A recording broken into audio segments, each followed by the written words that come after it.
everyone. We're so excited to be here today. My name's Chelsea, and my other half is Caitlin, and we are mama psychologists. So today we are going to give you a really quick intro on us, and then we're going to get started in our presentation. So again, my name is Chelsea. I'm a registered psychologist in Alberta, Canada, as is Caitlin as well. And we started our Instagram account about a year and a half ago, and we talk about all things postpartum and parenting. So we like to make sure we touch on our two niches, which is parenting tips for toddlers, as well as focusing on that perinatal period or that pregnancy period and all of those challenges that can arise within those two kind of areas of life. So we're going to just jump right into our presentation. Hi, I am Caitlin, the other half of Mama Psychologist. So we're going to just jump right into it, and we are going to start just chatting about mom burnout. So I'm just going to bring this up here. So just looking at mom burnout, really it hasn't been researched a lot. Prior to 2018 was actually the first study on parental burnout. So everybody has heard about workplace burnout, and it is a very well-known term that this can happen when you're chronically exposed to stress. You're just feeling like physically tired all the time and just feeling really ineffective in your role. And this often happens when we are just stretched too thin. So parental burnout isn't a new thing, and it's probably been around for centuries because parents, and especially moms, have always had really, really high expectations put on them. But from generations to generation, these expectations have shifted, but they've always been really, really high. So here we are in 2021, and those expectations, they're still here, but they're just a little bit different. Oh, just a second. So I'm sure you've all seen this, How to Be a Mom in 2019. This meme that has been circulating around for the last couple of years. And 2020, I actually did one for 2021, and I'll probably share it on our Instagram sometime.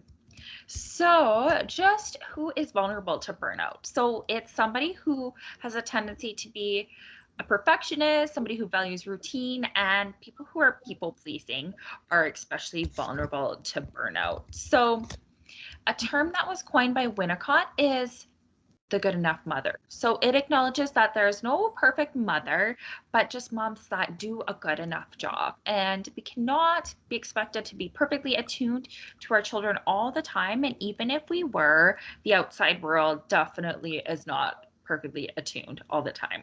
So when we have so many expectations from everybody, from ourselves, from family, from society, it can really fuel that comparison trap. So comparing yourself to others, thinking that, oh, they're doing so much of a better job than I am, and really looking at their highlight reel, which is often found on social media because that is what we see. And that's just a highlight reel and not technically real life. So what can we do to prevent burnout? So we need to find small moments of meaning throughout the day where we find calmness and we feel a sense of like a soothing energy around us. So that would be just, sitting in the morning with a cup of coffee, cup of tea, a smoothie for 10 minutes and watching a funny show. Getting up, walking around the block with your kiddo in the stroller, sitting outside if it's really nice out. And especially in a pandemic, we obviously don't have the opportunity to travel like we once used to. And it's really important to recognize that we don't have to wait for something elaborate and some exotic trip to actually have like self-care and a time to just like reconnect with ourselves. So small moments throughout the day are really important for preventing burnout, and then also self-compassion. So increasing self-compassion, which includes just being kind to ourselves. So knowing that we need to treat others how we treat ourselves, offer ourselves the same forgiveness and the same comfort that we would offer others, remembering that we are all experiencing hardship together. Everybody has experienced the hardship of the last year and a bit together. And then also be mindful of, okay, how can we be in the moment? How can we be not judgmental or critical about us? How can we look at ourselves through the eyes of our child or the eyes of our supporter? So sometimes people get a little bit skeptical when we talk about self-compassion and think, oh, that's not for me. That just won't work. But there actually is research studies that have shown that there's an actual physiological response when we engage in self-compassion, that there's an increase in oxytocin throughout our body. So oxytocin is that feel-good hormone that circulates throughout our body. And when we're critical to ourselves, it actually increases our blood pressure and it increases our cortisol in our body. So basically, we want self compassion. We want to set boundaries with people that may take advantage of us, may not hear or respect our boundaries. And then we also want to take time for leisure. And this is one of our really popular posts is like mama burnout can look like you're easily triggered, you're overwhelmed by your own emotions, you're exhausted, and doing something for yourself seems impossible. You have difficulty acknowledging like how you feel, you have low motivation for just the day-to-day things, increased anxiety and feelings of shame and guilt. So we have another slide about coping with burnout. So always finding like reliable support. Give yourself permission to take those 10 minutes just to sit down and do nothing. Just feel the sun on your face, get outside, setting boundaries with people that you need to set boundaries with, connecting with nature, moving your body, and making sure that you're not kind of falling into that comparison trap and checking in with yourself and your own expectations. So that is what the big thing with burnout is. And I hope that you guys found that really helpful. So I'm just going to pause for a moment. Chelsea, did you have anything to add there? No, I think you covered everything really, really well. One thing that can be, I guess, helpful in terms of coping with this burnout as well, and as Caitlin was saying, is be really mindful about your boundaries and kind of trying to prioritize like within that because you're busy, you have a lot going on. What kind of fits in your day, or what is more important to you in terms of what strategies you like to use, or what can be helpful for you throughout the day. Yes, absolutely, 100%. So I'm just going to pull up our second, where did it go? Our other slide just on boundaries, because we talk lots about boundaries and then people are like, okay, that's great, but then how do I implement them? So I'm just going to share my screen right now. Oh, there we go. So can you see that, Chelsea? Yeah, you're good. Perfect. So boundaries. So boundaries are so important because they let others know what is acceptable and what's not acceptable in relationships. So when you know your values, and that's one thing that we talk a lot about is knowing your values, knowing what is important to you. When you know this, then you're armoring yourself up against unsolicited advice. And I'm sure we've all had that where we get tons of, well, I did this with my kids, or I didn't do that with my kids. And that's great. But often we don't need that and we don't want it. And then it also helps armor yourself up against the comparison trap.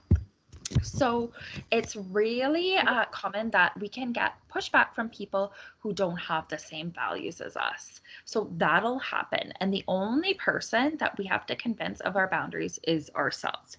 We don't need to convince our mom or our sister or whoever why we're doing a certain thing or why we chose to engage in some sort of parenting technique. If they want to know and they're curious about it, then that's great. We can educate them, but we don't need to convince them that this is the right thing to do, that this is the best. They don't really need to know that.